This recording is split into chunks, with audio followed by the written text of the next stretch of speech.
Demos gracias a Dios que Él no nos deja que en nuestras fuerzas humanas busquemos el arrepentimiento, sino que Él nos convence de pecado por medio de su Espíritu, como lo dice Juan 14:8, y de su palabra. Además, su Espíritu nos guía a toda verdad, como lo dice Juan 16:13. Si no fuera por la labor del Espíritu Santo que nos hace ver las graves consecuencias del pecado, difícilmente nosotros buscaríamos arrepentirnos de haber ofendido a Dios. Tal vez sentiríamos algo de remordimiento, pero no el verdadero arrepentimiento que es necesario para ser realmente perdonado por Dios. Solo el Espíritu Santo nos puede ayudar a asimilar el trágico daño que el pecado ocasiona a nuestro ser y a los demás. Y también nos lleva a darnos cuenta cómo el pecado lastima nuestra relación con Dios, al grado que nos separa de Él. Así es que en esta ocasión quiero comentar contigo algunas de las provisiones de Dios que nos llevan al arrepentimiento. Número 1. La bondad de Dios. Segunda de Timoteo 2:25, en la parte final dice: por si quizá Dios les conceda que se arrepientan para conocer la verdad. Es decir, el arrepentimiento es concedido por Dios como una gracia, como una bondad de Él, para que conozcamos la verdad. En el plan de Dios para la salvación, el arrepentimiento es la parte que le corresponde al hombre. Al final el hombre tiene que decidir si le cree o no a Dios. Pero nadie puede presumir en ninguna forma que se arrepintió por sí mismo. No puede darse el mérito a sí mismo de haberse arrepentido, porque es la bondad de Dios la que nos guía al arrepentimiento, como lo dice Romanos 2:4. Dice: ¿ignoras que la bondad de Dios te guía al arrepentimiento? Es por su bondad, su paciencia, magnanimidad. Segundo, el oír la verdad. La predicación de la sana doctrina de Dios es muy necesaria para traer a los pecadores al arrepentimiento. Fue Natán quien le trajo a David el mensaje: tú eres aquel hombre, en 2 de Samuel 12:17. Una exhortación directa de parte de Dios a hacerle ver a David que él era el que estaba Natán utilizando en esa especie de parábola para hacerle saber que él era el que había pecado. Y esto fue necesario para que David se arrepintiera. En Jonás vemos también que gracias a la predicación de él, toda la ciudad de Nínive se arrepintió.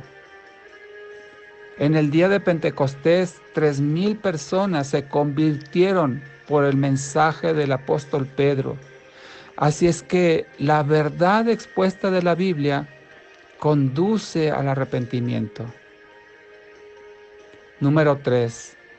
El conocimiento del pecado. Es decir, hemos visto la bondad de Dios, que el arrepentimiento es un don, una gracia de Dios, escuchar la verdad y ahora conocer el pecado. Nadie puede arrepentirse sin antes saber de qué tiene que arrepentirse. Y hoy en día hay una gran confusión, como dice Isaías 5:20, que hay personas que a lo bueno lo llaman malo, a lo malo lo llaman bueno, a las tinieblas la confunden con la luz y a la luz con las tinieblas, a lo amargo con lo dulce y lo dulce con lo amargo. Hay una gran confusión satánica para hacerle creer a las personas que están bien cuando en realidad no lo están. Por eso dice este mensaje que a lo malo lo llaman bueno. Ahora resulta que lo malo que dice la Biblia acerca del pecado es bueno. y a lo bueno lo llaman malo. Tristemente, muchos predicadores tratan de no hacer sentir mal a su audiencia. Y al pecado le dicen debilidad, enfermedad, desvío, etcétera, cuando la Biblia le llama claramente como es, pecado. Así es que es importante conocer lo que es el pecado para Dios. Número 4, el convencimiento del Espíritu Santo, como lo decíamos al principio. Un pecador no podrá arrepentirse hasta que esté consciente de su condición pecaminosa. Por eso, una de las misiones principales del Espíritu Santo, como ya vimos, es convencer al mundo de pecado. Juan 16:8. El Espíritu Santo produce una tristeza y un gran dolor en el corazón del que ha pecado para impulsarlo a arrepentirse. Si no se convence al hombre de su pecado, no hará nada para arrepentirse ni para alejarse del pecado. Número 5, el aborrecimiento del pecado. Nadie se aparta de lo que no aborrece. Nadie se aparta del pecado mientras que el pecado le guste y le agrade. Así es que el pecador que sabe que no tiene esperanza y así como Job se aborrece a sí mismo y se arrepiente, como lo dice Job 42:6, está dispuesto también a aborrecer lo que Dios aborrece, el pecado. Romanos 12:9. Solo el Espíritu Santo puede producir en el hombre este cambio de gusto, y así lo que antes le deleitaba, que era el pecado, ahora por el Espíritu Santo puede aborrecerlo como Dios lo aborrece. Número 6. Una fe verdadera en Dios. Esta es la fe que nos convence de que Dios desea lo mejor para nosotros y nos lleva a abandonar y aborrecer ese pecado y entender que lo que Dios quiere y puede hacer es perdonarnos. Es el único que puede borrar nuestros pecados. Esta fe es necesaria para que podamos ver nuestra condición a los ojos de Dios y nos enseña los resultados terribles del pecado. Esta fe es la que toca nuestro corazón y lo quebranta y hace que nuestras almas vayan buscando a Dios, clamando perdón.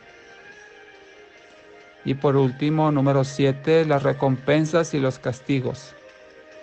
Es cierto que nuestra motivación para buscar a Dios, para servirle, no tendría que ser ni el miedo ni los posibles beneficios personales. Pero tampoco podemos negar que el temor al castigo de Dios muchas veces convence a los pecadores. Así es que yo te invito a que agradezcamos a Dios que nos hace ver cómo Él ve el pecado. Si no fuera por eso, seguiríamos perdidos en nuestros delitos y pecados. Ahora depende si nosotros le creemos a Dios y estamos de acuerdo con Él o no. Oremos al Señor. Padre bendito, gracias te damos, Señor, porque es por tu Espíritu Santo, Señor, que hemos sido convencidos de nuestro pecado. Y gracias, Señor, porque en algunos tal vez fue necesario llevarlos a un extremo, a una situación muy dolorosa, para que esto fuera reconocido, fuera entendido, asimilado, y poder llegar entonces al conocimiento de cómo tú ves el pecado. Y es por tu Espíritu Santo que nos llevas a aborrecerlo, a rechazarlo y apartarnos de él, y tener la fe en ti, de saber que tú eres fiel y justo para perdonar a todo aquel que confiesa sus pecados. Gracias, amado Dios, porque todo es obra tuya, Padre. A ti sea la gloria, la honra y la alabanza, en el nombre de Jesús. Amén.